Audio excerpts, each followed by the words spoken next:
training. Education is what's important. Training, preparation for the expected. Education, preparation for the unexpected. All right, good afternoon, everybody. Good afternoon, Team Krulak community. My name is Major Ian Brown. I'm the Operations Officer at the Krulak Center at Marine Corps University. And on behalf of Marine Corps University, Marine Corps University Foundation, and the Krulak Center for Innovation and Creativity, welcome to the Brewcast. This is a series designed to connect the worlds of the warfighter and PME with the best in innovative and creative thought. So before we begin, some ground rules. Please remember that all the opinions expressed here are those of the individual and do not reflect the views of the Krulak Center, Marine Corps University, the United States Marine Corps, or any other agency of the U.S. government. We'll also be recording this webcast today for the benefit of our community of interest who can't join us. So we ask you to be mindful of keeping your microphones muted to avoid disruptions to the presenters, as well as turning off your webcams to help us stream smoothly. So today's Brewcast features Mr. Donald Bishop, who is Marine Corps University's Bren Chair of Strategic Communications. Mr. Bishop is a 31-year veteran Foreign Service officer, having served in the U.S. Information Agency and Department of State. He has also served assignments as the Foreign Policy Advisor to Commandant of the Marine Corps, General James T. Conway, and Chief of Staff of the United States Air Force, General Norton Schwartz. Before entering the Foreign Service, Mr. Bishop was an Air Force officer with service in Vietnam and Korea. From 1975 to 1979, he taught history on the faculty of the U.S. Air Force Academy, and he regularly writes for the Public Diplomacy Council. Now, we're lucky to have a guest presenter with us today as well. Joining us is Colonel Thomas A. Keaney, United States Air Force retired. Colonel Keaney is a senior fellow at the Philip Merrill Center for Strategic Studies at the Johns Hopkins School of Advanced International Studies. After retiring from the Air Force, he was a professor of military strategy at the National War College. On active duty, he flew the B-47 Stratojet in the Strategic Air Command, was a forward air controller in Vietnam, associate professor of history at the Air Force Academy, an air staff planner, and the commander of a squadron flying B-52s from Guam. His publications include the two definitive reports on air power in the Gulf War. So today's topic from our two presenters is a test of air power, Operation Tidal Wave, the air-ground battle over the Romanian oil fields on 1 August 1943.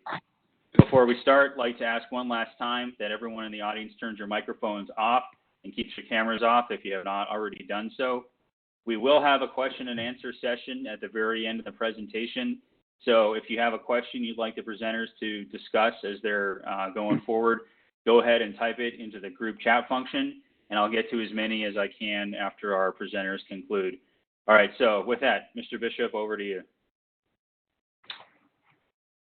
Jointness is now fundamental to the American way of war, but it's not so easily operationalized.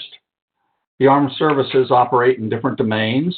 Each has its own history and its own doctrines. Jointness will work better when those in one service are familiar with the history, the heritage, and key battles of the other services. Soldiers, sailors, and airmen, I've found, don't always know the MAGTF concept and how it shapes Marine Corps operations. They haven't studied the many still relevant lessons of the Battle of Guadalcanal. Other services will cooperate more smoothly with the Air Force when they know more about its history and the development of air power doctrine. If we could have the first slide, please. So this broadcast is about classic air power theory and how it played out in one of the key air operations of the Second World War. This is the legendary low-level attack of 5 heavy bomber groups on the oil refineries in Ploesti, Romania on August 1st, 1943. It's sometimes called the Ploesti Raid, but I don't consider it a raid. It was a major Army Air Forces operation that aimed to strike a mortal blow at Hitler's Germany by knocking out a large share of the Reich's oil supply. It was the Great Ground-Air Battle of August 1st, 1943. It's legendary for the courage of the air crews, and 5 men won Medals of Honor. But Air Force losses in men and planes were terrible. Impact on German oil production was only temporary. Yes, it provides an example of courage, but it also presents a case study of friction in war. Now, a few years ago, an individual who hoped to spark an interest in a Hollywood film prepared a promotional video. Let's take a look at it for 2 minutes to warm up. We can only show the video. You'll have to look on YouTube for the version with the dramatic music. Historically, it's not too Hollywoodized. The skip bombing of a boiler house was real. The crash of an overeager Messerschmitt pilot really happened. A few planes leaving the targets brushed against the corn stalks. And as we'll see later, the action over the oil fields was more terrifying than anything Hollywood can produce. The video, please.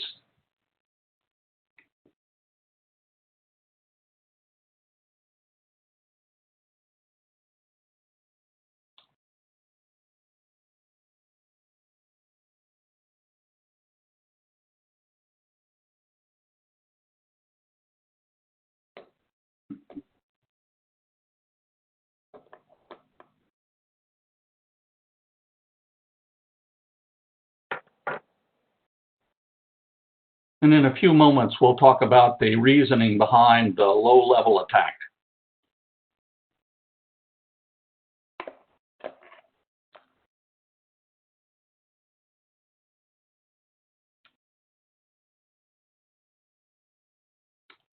This was one of the surprises as the aircraft went in.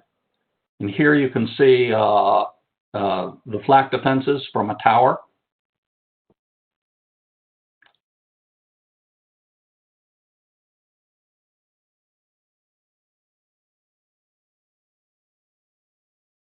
The barrage balloons.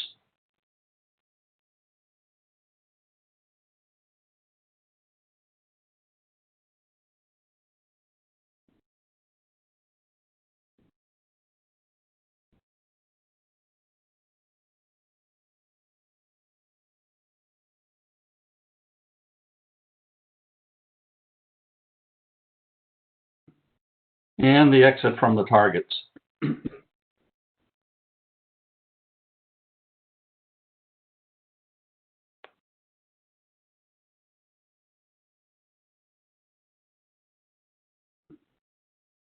Okay, the next slide, please, Major Brown.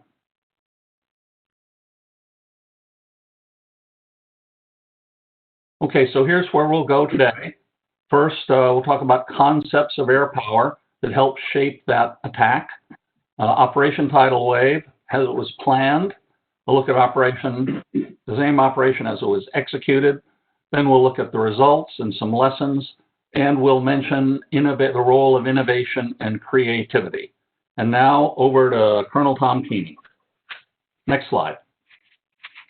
Yes, good afternoon. This is Tom Keaney, and I'd like to talk, starting off with concepts of air power, and to answer the question, how does something go into effect in World War II that had never been tried or been successful in the history of warfare up till then? In other words, on air power and winning wars, which this initially was about.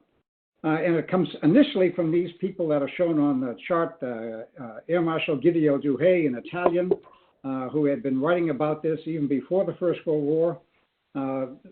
Hugh Trenchard, who is the commander of the Independent Force, the first commander of the Royal Air Force, and will be commander for 10 years, from 1919 to 1929. Alexander D. Seversky flew for Russia in the First World War, and then following the war, he comes to the United States. He is an advisor, civilian advisor, to Billy Mitchell, who I'll talk about next. And I'll come back to him in a minute for the book he writes and the film that's produced. And finally, Billy Mitchell, who will be the major proponent of independent air power. He associated with Duhay, with Trenchard, and others during the First World War, and came out of the war with this idea of how to win wars in the future. He's a colleague, in other words. First off, to understand how this came about, how did such an overall concept of fighting wars emerge from the First World War when air war was anything but peripheral to the war itself? The lesson comes from, or the idea comes from what really was the results and the impact of the First World War. I think we need the next slide, Major Brown. No, not yet. Not yet. Okay. What everyone saw was actually 4 years of inconclusive action on the ground and at seas, where each of the empires of Europe were, even the victors were almost hollowed out and destroyed. And the realization, particularly by these airmen, is that a new way of warfare was necessary. And the airmen looked at the capability of aircraft to fly over the fronts, to fly over fleets, and take the war right to the direct center of the enemy's power, which was not the front, it was the industry and the governments of the countries themselves. So this is a kind of warfare that disregards any differences between combatants and non-combatants. They're all in this together. What you have to do to win a war in the modern era is destroy a society, not just the army, not just the navy. That is, those are the weaker arms now. Air power itself can only destroy countries. Now, at the time, aircraft had no such capability to do that. The Royal Air Force, in fact, was set up, however, in 1918 as a defensive measure because the German Gotha bombers, were in fact bombing cities, particularly the city of London. So the initial idea for a unified air command, that is the Royal Air Force, was that this is defending against German air power. But out of that emerged also an independent air arm so that the British and others could do exactly the same thing to Germany. Beyond defenses, we had this idea of that you also needed an offense. Even though they relied on future concepts and future potential of aircraft, nothing of that existed at the time. Go ahead to the next slide then. So here were the concepts initially, right after the First World War. First off, warfare in the future, there'd be no distinction between combatants and non-combatants. Bombing cities was just fine. There were basic limitations on what surface forces could do. World War I had proven that. And beyond that, the speed, range, and altitudes that aircraft could fly allowed for no defenses against them. They could do what armies and navies could not do. And that future wars would begin by air attacks against the enemy's country and industrial targets. That had to take place very quickly. In other words, you couldn't avoid mobilizing armies and navies. The very first act of war had to be in being force to take off, first of all, bomb the enemy's aircraft that were trying to do the same thing, and then wage war against cities and industry. Now, that may seem horrendous, but it anticipated war being over in a week, compared to 4 years of war in which you had over 10 million combatant deaths. Therefore, this was seen, if nothing else, at least as a better way or a more humane way of making war. Now, if one side was going to do it, and there was no defenses against it, the other side was going to do the same thing. So although you couldn't have a defense, you could have a deterrent. In other words, both sides would create an immediate bombing force so that war would become, if it took place, so horrendous that neither side would go to war. Now, if this makes you think of what a generation later will infuse the reading of nuclear weapons, you're probably close to the truth. In other words, this was the deterrent force that was made, first of all, to devastate societies, but if both sides have it, it would deter any war whatsoever. Could I have the next slide, please? So Mitchell was the guy who initially sets out this. He is the leader of the air service right after World War I, and he sets out to prove that this will take place. He was more than just about strategic bombing. He enlarged it and thought that aircraft would be available and useful to do a number of things. Next slide, please. And one of the first things he did in 1921, something right off the assembly line, was the Martin B-2, not the present B-2, the Martin B-2 bomber, fly about 100 miles an hour, that he used loading up with 2,000-pound bombs and sunk an anchored, captured German battleship, the Ostfriesland, off the Virginia Capes. Set off a real firestorm at the time about how important that was. But in any case, this is what Mitchell was about. Next slide, please. Of what airplanes could do, and he developed a number of acolytes that would become the future of the Army Air Force in World War II. And from the top left, that's one of his, these are all folks who he closely communicated with and knew well. Hap Arnold, who becomes the member of the 1st Joint Chiefs, the commander of the Army Air Force. Someone who you may not know, General Frank Andrews, named Andrews Air Force named after him. Andrews was supposed to be, in fact, he was the commander of all forces in Europe in 1943. It was he who was going to oversee Normandy and everything, not Eisenhower. Unfortunately, he dies in an aircraft crash in 1943. Tui Spotts and Ira Aker are both bomber generals. Tui Spotts is the commander of the strategic forces, air forces in England and Europe. Ira Aker is the 8th Air Force commander who's also prosecuting the war. And less well known, I think, is Haywood Hansel, slightly junior, but in 1944, he will go to Guam and the Marianas and take charge of the B-29 forces that are going to strategic bomb Japan. He is relieved in early 1945 by another well-known general, Curtis LeMay. But in any case, these are the folks, these are the acolytes of that are Mitchell, who goes on and they fight World War II. Next slide, please. I mentioned Alexander D. Seversky. He writes books. He's a very popularizer of air power. And he writes a book in 1942 called Victory Through Air Power. He believes this. He is not in close touch with what aircraft are able to do at the time. He is mainly a popularizer and, should I say, a propagandist. He has his own aircraft factory and has a number of patents for aviation devices. In fact, his company will later become developed into Republic Aviation. But beyond that, this is a book in 1942, and it's a movie produced by Walt Disney in 1943. That's what this is a picture of. That, in a very dramatic way, shows the bombing of Japan and Germany as the only way for the United States to win World War II. In 1942, American ground and naval action is not moving forward, and he writes this book in 1942 saying we need bombers to win the war. And there's some dramatic pictures of bombs breaking dams and bombing cities. This movie becomes intensely popular, and much more than what the air power theorists are saying, probably for the general public, this is a much more popular and widespread view of what aviation can do. Next slide, please. But here's what the U.S. theory and practice is actually divided when World War II begins. First of all, there's a division among the Army Air Forces into tactical air forces, which are designed and fight with the ground forces, and also strategic air forces, the big 4-engine bombers that will, in fact, conduct strategic bombing.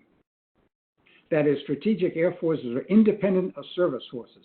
They report to the service, to the theater commander-in-chief. They don't report to either the Army or the Navy forces.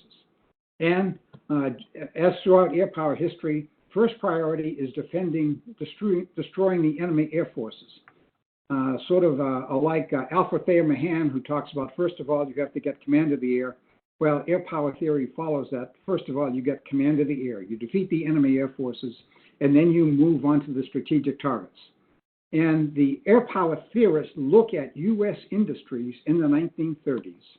And what they do is they know they don't have enough force to attack everything.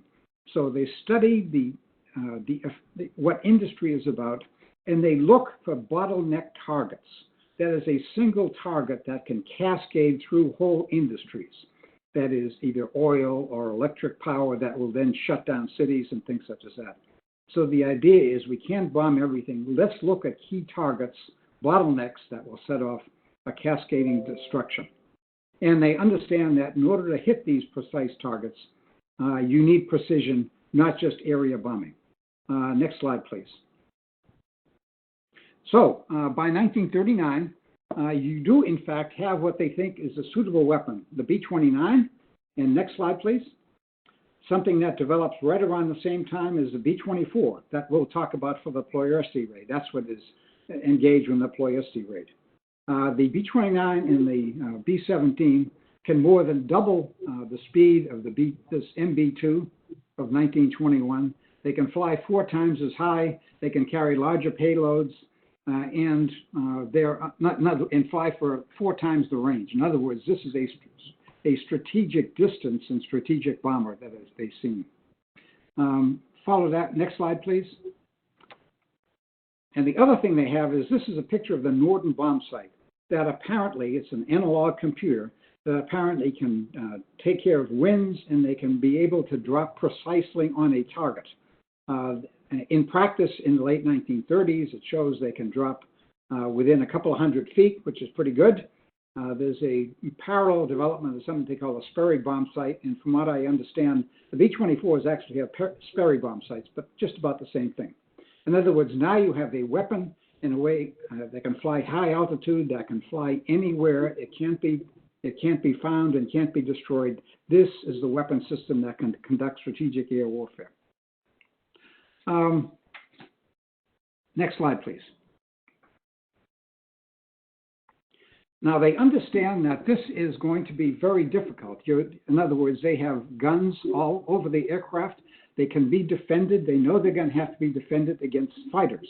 Because in 1939, just when you have a weapon system and a bomb site that can hit what you want in industry and government buildings, that same year, that's the first year you have an operational radar system that's being deployed by both Great Britain and Germany. Also in 1939, 1940, now you have the emergency of the fast fighters that now can fly almost twice as fast as the bombers. So now you have a technology that can do what is seemingly before that impossible, but now you have other emerging technologies that are going to frustrate that, radar and fast fighters. So what you have here is here's a depiction of the range or the fields of fire of an armored B-17, where all the guns are and where they're going to fire. By the way, if you could look closely at this design, you would see this is a Nazi German depiction. This is what they're telling the Luftwaffe pilots. This is what you have to be careful of. And in fact, there's a small thing in the upper left that shows where the B-17's tanks, fuel tanks are. The lower left of that little picture is where the armor plating is. And then on the right, it shows where the most vulnerable places to attack the B-17s. Again, these are German diagrams meant to attack the bombers. Next slide, please. And here's one further one showing the bomber itself and how a German fighter ought to attack. So already fast fighter aviation is overtaking this invulnerability of the bombers. And one next slide, please. Beyond the self-protection of the bombers, you also have the development of what they call a combat box. So the bombers can not only defend themselves, but you have these interlocking fields of fire among all the bombers so that all of them can defend one another. So a lone bomber has some self-protection. Inside the combat box, you have a much greater ability to defend yourself. Next slide, please. So here we go in 1943. What are the targets? Well, you have the unreliable, first of all, command of the air. You want to attack German aircraft and German aircraft industry to get command of the war. Second of all is that the airmen are not in charge of strategy. They just have a role. And in 1943, one of the key vulnerabilities of the Allies are the U-boats operating in the Atlantic. So defeating the U-boat menace takes priority over attacking other strategic targets. So after defeating the aircraft industry, you have the Allied strategic air going after submarines and the submarine bends. Then after that becomes what is right to the early 1930s, late 1930s, what the bottom deck targets were, sometimes derisively known as panacea targets.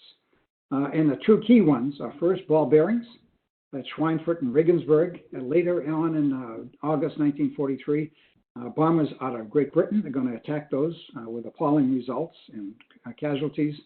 And the oil production, most of which of the German oil production is coming out of the Ploesti fields and cracking capabilities and storage tanks in Ploesti, Romania, a city just north of the capital, Bucharest.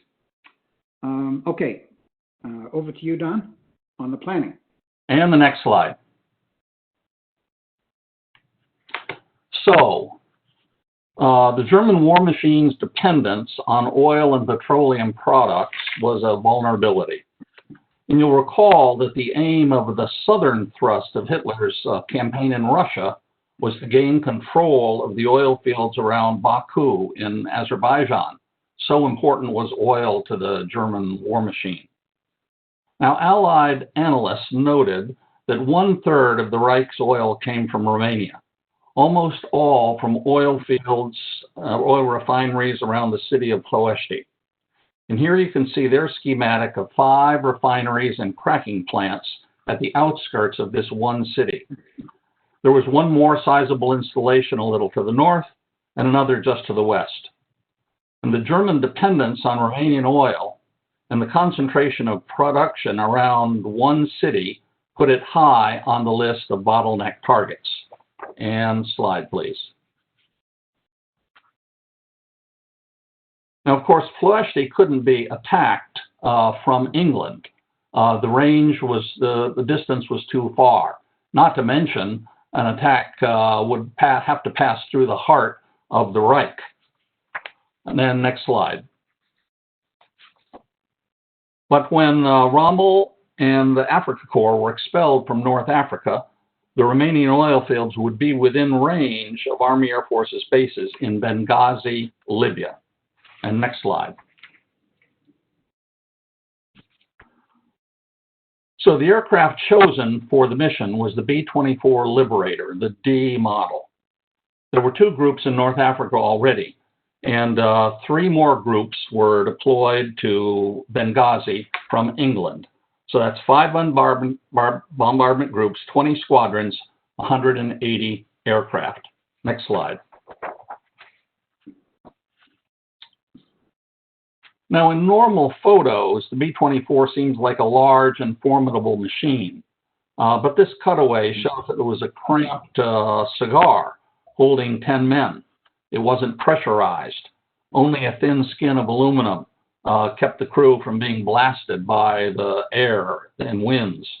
It was uncomfortable, but it could deliver 4,000 pounds of bombs in its bomb bay. Next. So the 5 groups gathered in the desert of Libya. And next slide. The attack was planned in Washington, and its success would depend on surprise. And the surprise, according to the planners, had 3 basic elements. First, the bombers would maintain complete radio silence en route to the target, maybe 6 or 7 hours. Second, to prevent German radar from knowing of the inbound bombers, the attack would be executed at low altitude, so that both defensive fighters at low level altitude. And third, there was an intelligence cover story. Next slide. Now, it might surprise you, but the Royal Air Force target intelligence on the oil fields began when the British government quietly asked citizens to give them copies of postcards that they had received from tourists in Europe between the wars, and there were postcards of the oil fields. Here are 2 postcards of the northern target in Campina, an American-owned oil facility, actually. Next slide. And one a little bit more distant view, actually helping to visualize the target. Next slide. But gathering intelligence, of course, became more sophisticated and detailed. After all, there were petroleum engineers in the United Kingdom and in the United States who had actually worked at these refineries. And company offices had blueprints of the plans and layouts of the 7 chosen targets. Next slide. The schematics were supplemented by photographs, some taken by Royal Air Force long-range reconnaissance aircraft earlier in the war. Next slide. Now, the commander of the 9th Air Force, that's Major General Louis Brereton, and the Royal Air Force's Air Marshal Arthur Tedder, who was commander of the Mediterranean Air Command, later Eisenhower's deputy supreme commander, briefed the air crews. You can see the influences of air power theory in this short quote. We expect our losses to be 50%, but even if we lose everything we've sent, but hit the target, it will be worth it. I've heard people say this talk was a real morale builder. Next slide. The strip maps for the preps for the mission were the most thorough of the war. Low-level navigation would present a lot of challenges. Every navigator was provided a 33-inch roll of strip maps with key terrain features. And if you notice the bars at the right side of this little portion of the strip map, you'll see that the distances, times, and headings have all been pre-calculated. Next slide. The Royal Air Force built detailed models of each of the targets and carried them to Benghazi so that the pilots and navigators could study and visualize the runs on the 7 targets. They ran cameras over the models to help provide the aircrew with sight pictures of their flight path over the targets. And next. Now, there was not going to be any need for the Norden bomb sight, so they were removed. And the aircraft were also fitted with auxiliary fuel tanks in the bomb bay to provide an extra margin of range. And for a few weeks, all the bombers, the 5 groups, flew over points in North Africa to get used to low-level flying. Next. Now here's the routing of the attack planned by Washington. From Benghazi, cross the Mediterranean to the Greek island of Corfu, then fly over the Balkans, dress the lines in the attacking units as they cross the Danube River, and then on to Ploesti in Romania, about 50, 60 miles from the target, and begin their target run. The return, according to the plan, was to follow the same route back. And next.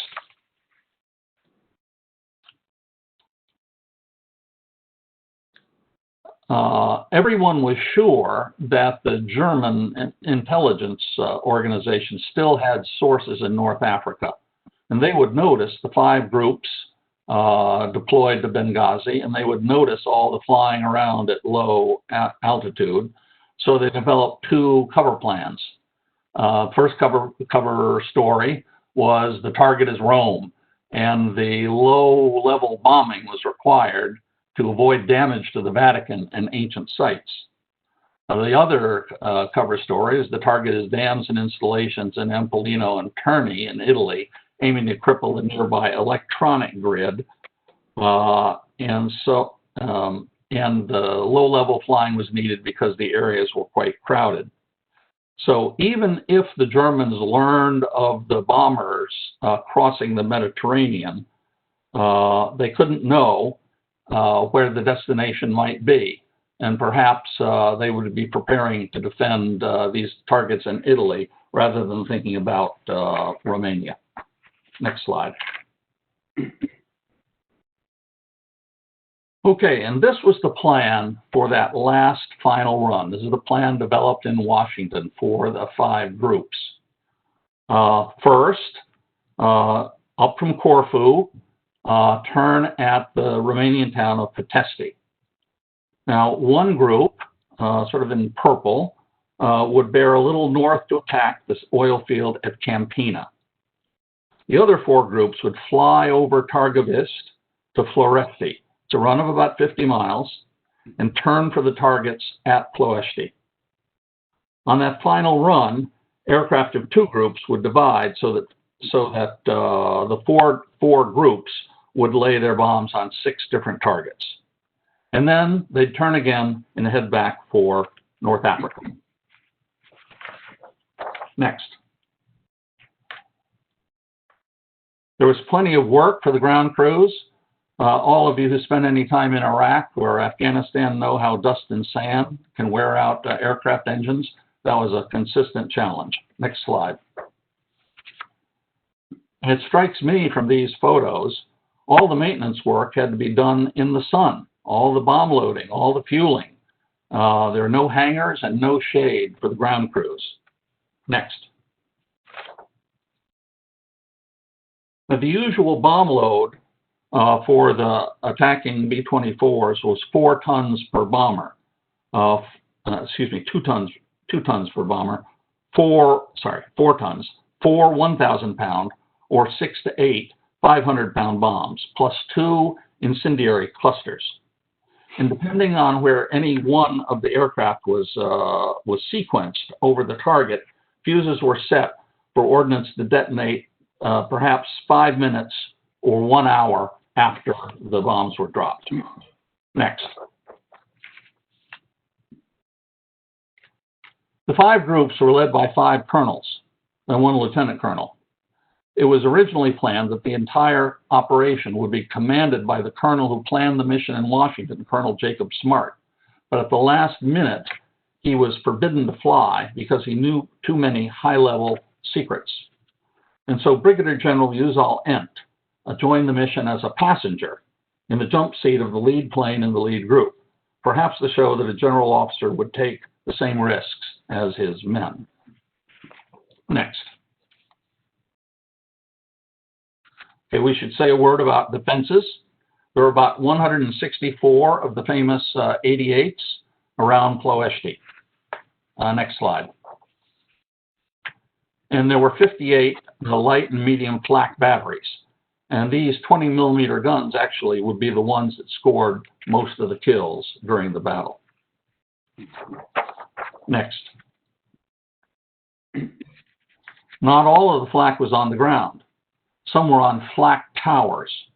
None of these structures remain in Ploesti now, but here's one that's still standing in Vienna.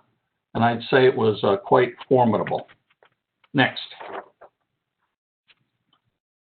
Other defenses. There were barrage balloons, and there were smoke pots. And here's a view taken by the tail camera of one of the V-24s as it came into the target. You can see the effect of the smoke pots to obscure targets. Next. As well, some of the oil installations were camouflaged, and the Germans laid out dummy oil installations to fool reconnaissance or attackers. Next. And let's take a look at the enemy air defenses. On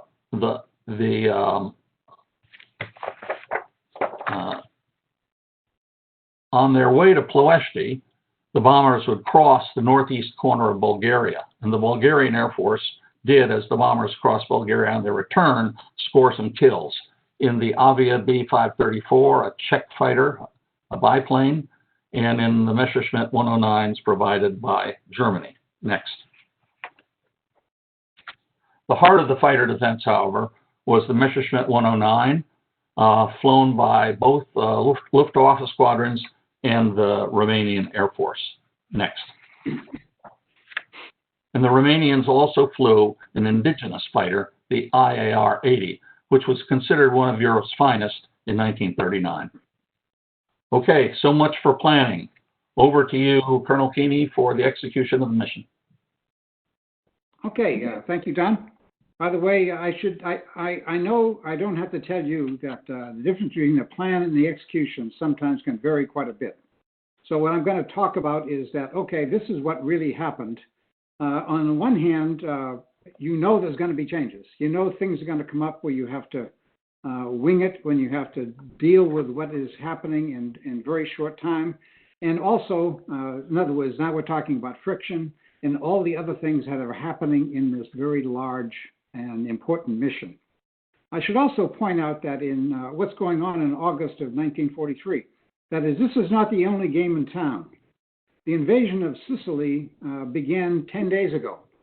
So the bombers were greatly involved in these attacks, and they will, right after they recover from this raid, go on and start taking part again in what is Operation Husky, and then the invasion of Italy. So this is not just a one-off of thing they're doing, and then they can sit down and watch everything. This is just one day among others. And in other words, after the mission takes place, they sit down and have a debrief of this is what happened, and then they immediately move on. So a lot of the execution and what actually happened is not really ferreted out until after the war. When they look at the sorties, when they start having oral histories, when they start to read the memoirs, some of the memoirs and the oral histories are years and years, and a lot of these later, and a lot of these memoirs don't agree with one another. So what I'm going to give you is not sort of an accident analysis of what exactly went wrong at each place, but what we know and what we can surmise. Okay, so let me just start with that and talk about the next slide. On takeoff, there is in other words, just leaving Benghazi, the first plane goes down for unexplained reasons. But here's a picture taken by one of the tail gunners. They're the ones who have the cameras right after takeoff. So as you're taking off from Benghazi, you see a plane burning right next to you. Next slide. And then crossing the Mediterranean just before Corfu, one of the other lead aircraft, again for unexplained reasons, suddenly goes into a spin and crashes. There's another picture of that. Actually, though, the number of aircraft that turn back for mechanical reasons compared to many sorties is not that bad. Next slide. Here's the numbers that actually take place. In other words, they start with 180, they lose 2 by Corfu, and by Corfu you're down to 166 with aircraft turning back with mechanical problems, and actually you get to the target with 163. So in great numbers, that's not bad. In terms of the size of the force that's actually going to attack.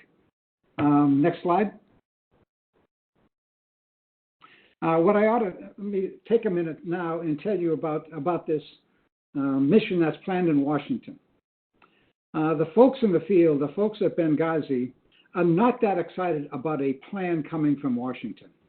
And all 5 of the group commanders think this is not a good idea, or bordering on somewhat crazy to go this far with this many bombers at low altitude. So the group in theater is very much against the planning that's coming from Washington. Obviously, the Washington planners don't understand what's happening in the theater. I don't think I could say that there's any ill effects on how they actually carry out the mission, but just to let you know that planning in the central headquarters in Washington, giving orders to the field, often comes up with some resistance. Which may have an effect is at least the 2 wings that are in Benghazi, the 2 commanders of those groups, Colonel Keaney and Colonel Compton, they really don't like one another. And they're 2 of the primary planners. And one of the things that they don't do is actually decide exactly what airspeeds they're going to be flying at. Whether it ought to be an airspeed that you read, or do you work on certain power settings. That is going to have an effect. What shows in the map here is that they'll go at sort of medium altitude, of course, the Mediterranean, and then as you coast in, what we have there in black are elevations of the mountains in the Balkans. So as soon as they coast in, if they're down around, let's say, 1,000, 2,000 feet, they're going to climb up to about 15,000 feet to get over the mountains, then drop back down again to low level. Now, if you're flying out of Benghazi in the summer, you're not looking for any weather. In fact, it probably goes weeks without any sort of rain or any sort of clouds or anything. But if you can just look at the terrain there, that is particularly as you go from the water to the terrain, very often in the summer you'll have cumulus clouds building up, which is exactly what happens. So although they're supposed to climb and all stay in formation, Colonel Compton, who's in the lead formation, the lead group, climbs with the number 2 group to get over the clouds. Number 3, the other commander from Benghazi, Colonel Keaney, decides he's going to penetrate the clouds. Now then, remember I already said this is radio silence. And when you penetrate the cloud, that is flying in formation, loose formation where you can see everyone, you don't necessarily have to look at your heading indicator. You look at the other aircraft and fly in formation with the aircraft. But when you have those latter 3 groups penetrating the clouds, you're going to have some altitude, you're going to have some heading variation, you're going to have different winds at different altitudes. Or to make a long story short, when they break out on the other side of the clouds, you've got groups 1 and 2 in formation. Groups 3 through 5 are nowhere to be seen and never will reconnect afterwards. In other words, when Colonel Keaney comes out of the clouds, he has trouble finding the other 2 groups that were supposed to be trailing him. They finally do get rejoined after probably about a 20-minute delay. But now you have the first 2 groups heading for the bomb run, and the other 3 groups somewhat behind them, essentially now on their own. Next slide, please. Oh. Let me show you now a film showing many of the scenes from the raid itself. Again, there's no sound. It's a film taking, as I said, from the aircraft themselves. It gives you a good sense, and I will sort of narrate over it. By the way, the original narration is by Walter Cronkite. Folks, you may not know who he is, but in any case, a very famous commentator. But go ahead and show the film, and I'll give you an idea as we go along what's happening.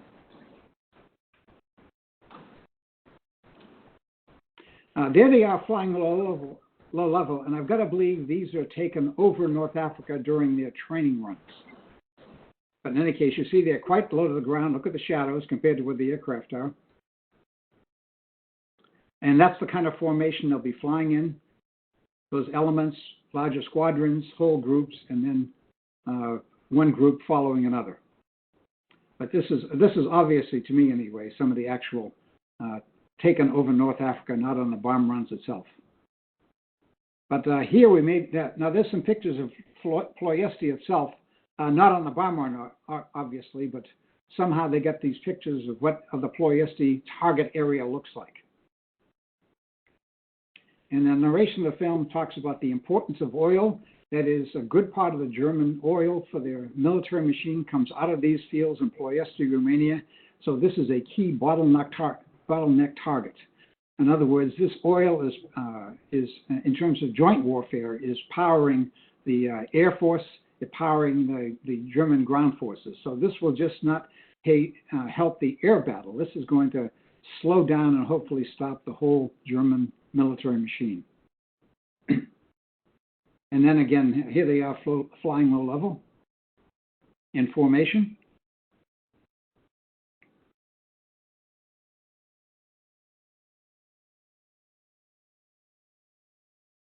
You can get some picture of the altitude just by how close that the shadow is to the aircraft itself. They're probably less than 100 feet right there, that middle aircraft.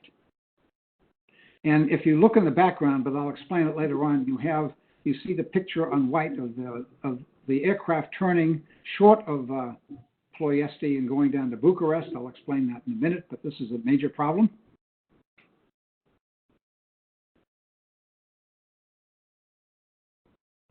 That they don't really explain on the film. And here they are on the bomb run itself. That is going towards the target. You'll get a picture of what the target area looks like. There's a picture, these are taken by the tail gunner of some of the aircraft. That's obviously in Romania. And here's a picture of the German air defense system in Bucharest. This is the general who was in charge of setting up the whole air defense system. He set up quite an extensive array of defenses, both air-based and ground-based, with some very good Luftwaffe pilots that are now warned and take off to address the threat. And here they come to man the 20 millimeter and 88 millimeter cannon. There's an 88 millimeter. And now you have the aircraft coming under attack.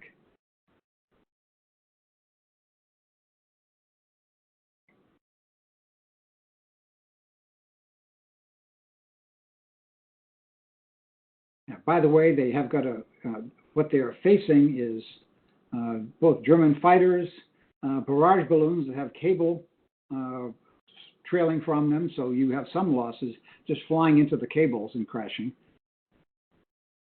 There they are attacking the B-24s. There's an aircraft, in fact, just crashing, just being shot down.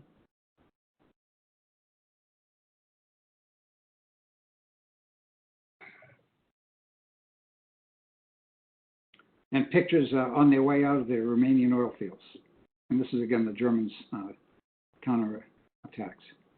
There's a picture of a bomber coming off the target. You can see, again, taken from the tail of a B-24, so you can see the burning oil fields in back of them and the bombers coming off at quite low altitude, probably sometimes less than 100 feet.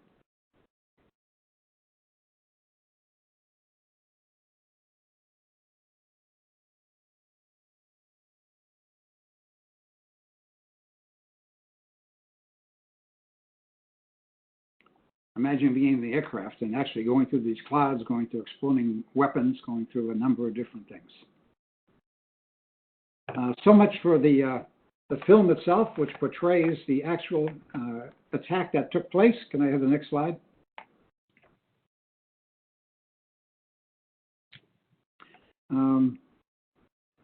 Next slide. Okay, now here's what happens. First of all, here's the slide you've seen before. This is the plan. 5 groups. One group at Ploesti breaks off and hits the target at Campina and then goes out on its own.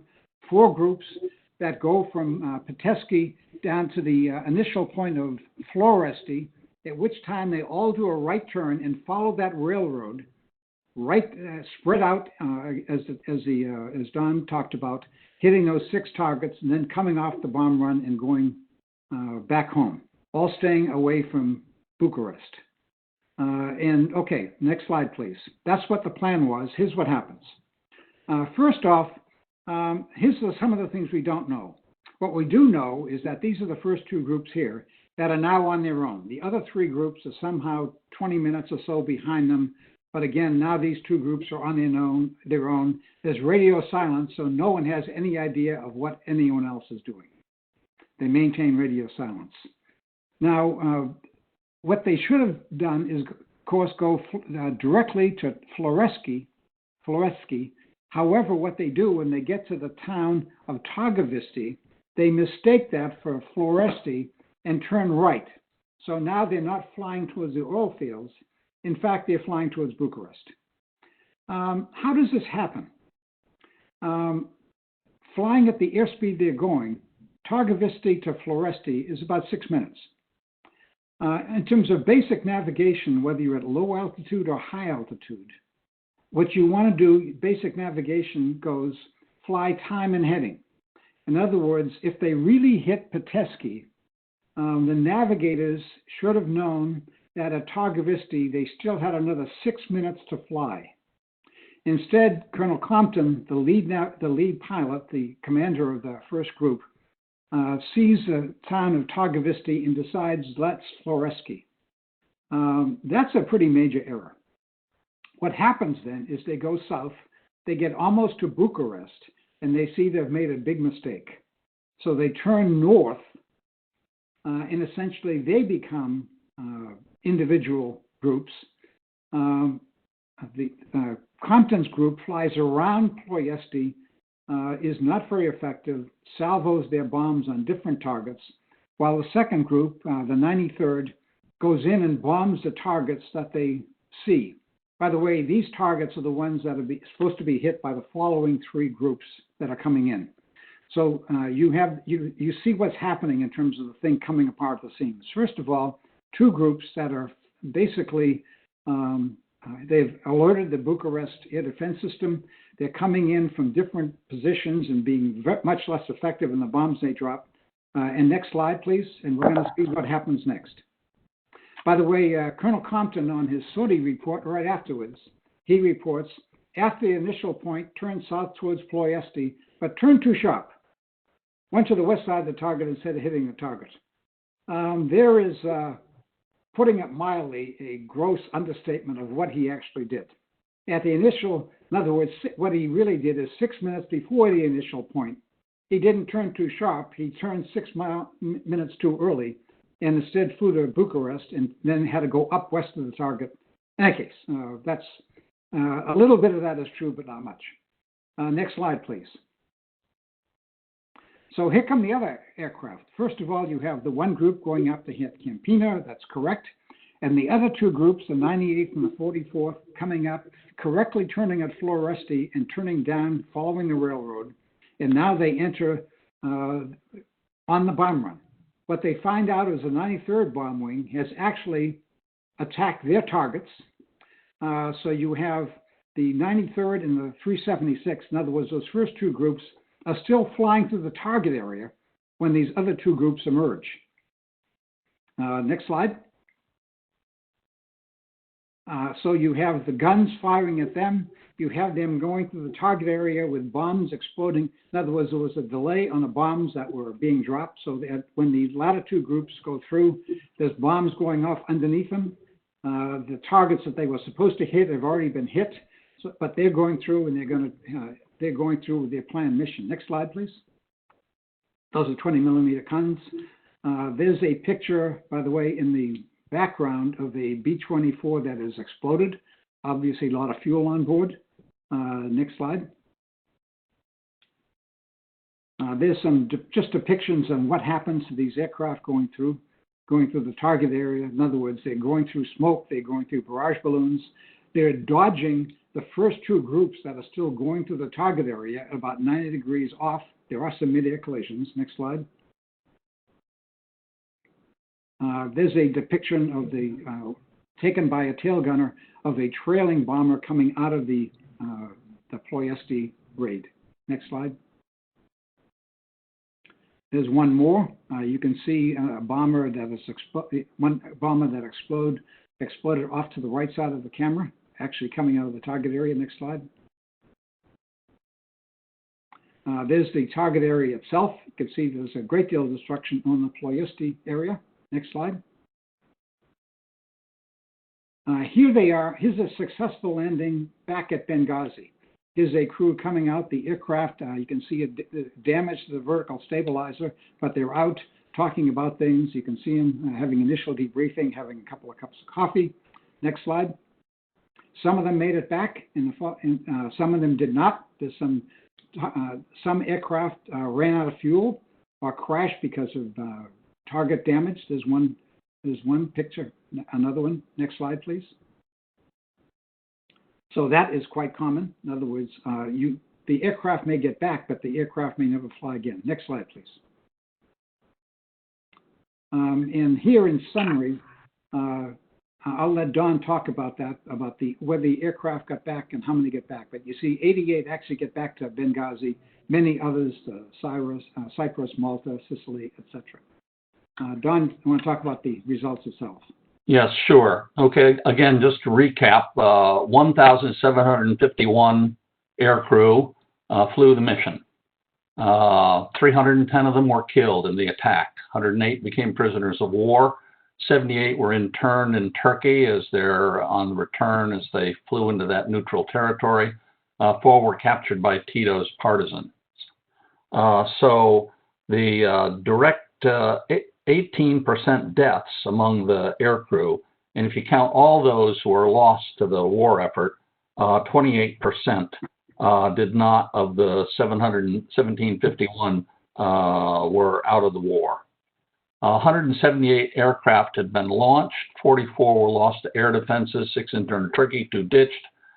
We've all seen the World War II movies where when it's time for the bombers to be returning from Germany, the ground crews, the staff officers, the intel, the cooks are all waiting by the side of the runway and they're counting bombers as they returned. Well, they only counted 88 returning. Now, 20 more landed at other Allied airfields. But when they counted on August 3rd, there were only 33 of those 88 bombers that could fly another mission. Next slide. one of the reasons for the large number of losses was that the confusion over the target led to the breakup of the formations. And so on their way in, the bombers were all grouped together in combat boxes, and so they had mutual supporting defensive fire. But coming off the target, there might be 3, there might be 2, there might be 1 flying together, and so that made them more vulnerable to air attack. Next slide, please. Okay, this is sort of a recap. Start at the bottom. In light blue, you call that 178 bombers took off. And then looking from the top, after the attacks on the oil refineries, 37 planes went down in Romania, 4 in Bulgaria. The other couple of red numbers show some stragglers that managed to get a fair distance, but then went down. The blue numbers are aircraft that could not make it all the way back to Benghazi. They flew to the other points in Sicily and Malta and Cyprus. And then the green numbers show aircraft that tried to fly from Ploesti to Cyprus. They had to cross neutral Turkey. The Turks weren't trying to oppose them, but they ended up probably short of fuel, having to land at Turkish airfields. Next. Now, what was the result of all that effort and sacrifice? Right after the raid, the estimate was that there was a 40% reduction of oil production in those oil fields. And now, how did they know this? Active reconnaissance by the mosquitoes of the South African Air Force. They counted the number and carrying capacity of rail cars leaving, tanker cars leaving Ploesti, and rivercraft that often carried oil. So they had a good estimate of the production. But the production exceeded pre-attack totals within 2 months. So the Germans had an enormous ability to recover from the attack. Next slide. And so what are the lessons learned the hard way, looking back on that tremendous effort?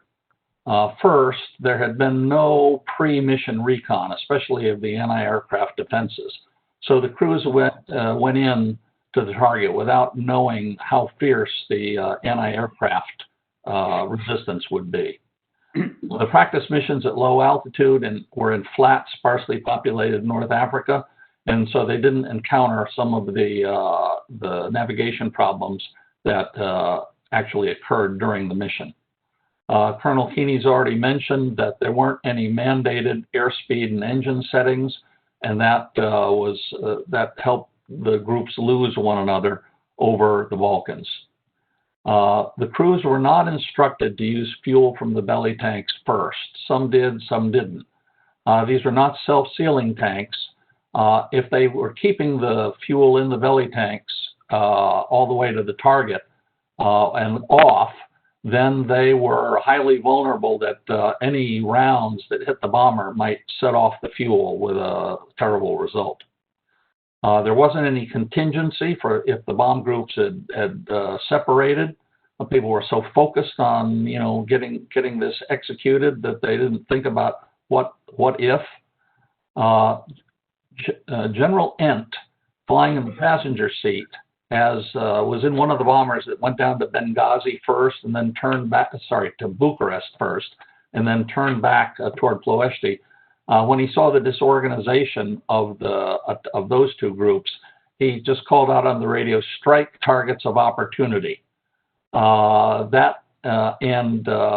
Many of the bombers chose targets that were not related to oil production. But in any case, they hadn't thought through what would happen or what might be the priority for targets of opportunity. And this, in general, raises the question of what was Brigadier General Ent's role in the mission. He was the commander of all the groups. But, for instance, when the wrong turn was made, he didn't say anything. And so his direct role was simply that as they were returning to Ploesti from down south in Bucharest to say strike targets of opportunity. Next slide. Okay, Air Force historian Ken Werrell has written a fabulous article in the Journal of Military History talking about the whole attack, demonstrating being a great case study of friction in action. He's relying on the idea of friction and Clausewitz's on war, the countless minor incidents that combine to lower the general level of performance. So there was the en route turnbacks, there was the separation of bomb groups, there was the wrong turn, there were the piecemeal attacks by the two forward groups. Bomb fuses turned out to be highly unreliable. Whether it's because of manufacturing problems or whether the bombers dropped the bombs at too low an altitude, so they didn't successfully arm. Of some 500 or 600 bombs that were dropped on the targets, the Germans dug up and defused more than 100.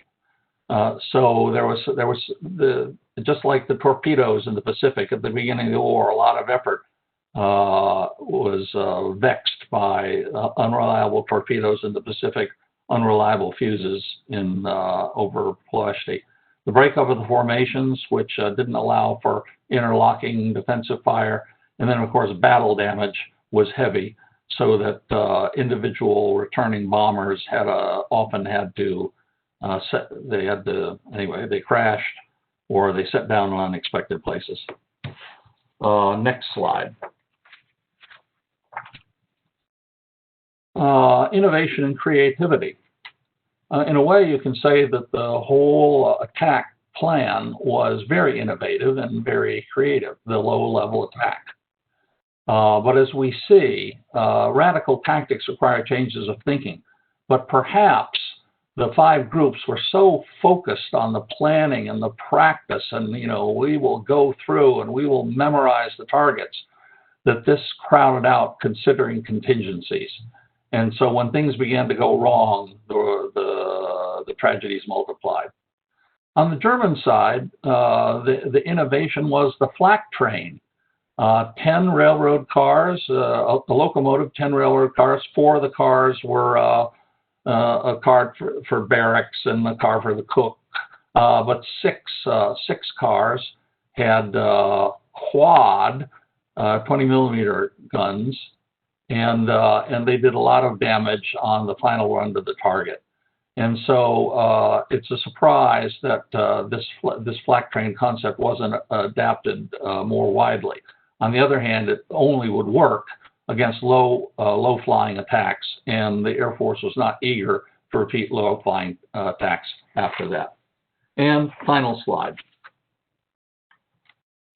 A poignant story from the Omaha World Herald in January of this year. When the aircraft crashed, they burned up. Many of the bodies of the American air crews were burned and couldn't be identified afterwards. The Romanians buried them, and after the war, they were reinterred in the overseas military cemeteries. But of course, the families, they never had any real knowledge of what had happened to their loved one. But the people who specialize in DNA and the identification of remains keep doing their work. And with DNA tracing, they've begun to identify some of the unknowns now more than 3/4 of a century later from that Ploesti raid. So it's we haven't quite set the attack into the past. And that's what we have for you. Education is what's important. Training, preparation for the expected. Education, preparation for the unexpected.